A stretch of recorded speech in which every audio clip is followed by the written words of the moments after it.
In this video, I would like to show you a few of the pros and cons of divided sink. The best pro is the ability to keep what you have already washed separate from the items you still need to wash.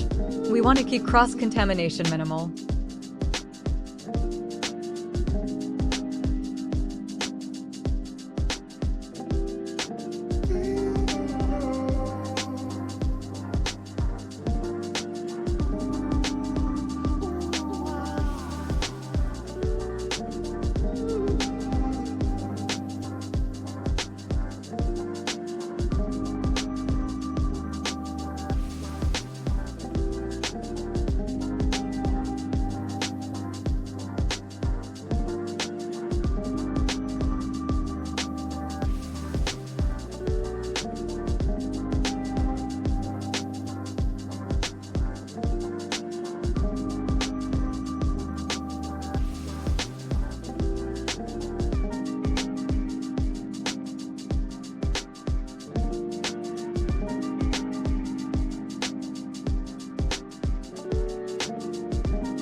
Now, one of the cons I come across frequently is with larger items.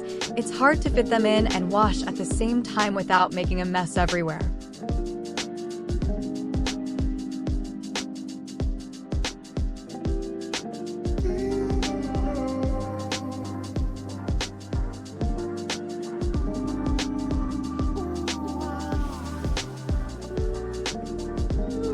In future videos, I'll aim to show you why I prefer a single bowl sink for larger items.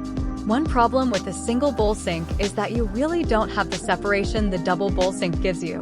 This and the want to reduce water consumption is why we set out to build the sink divider, so you can have the best of both worlds with just one sink. Please like and subscribe for future videos and updates on the sink divider. Thanks for watching.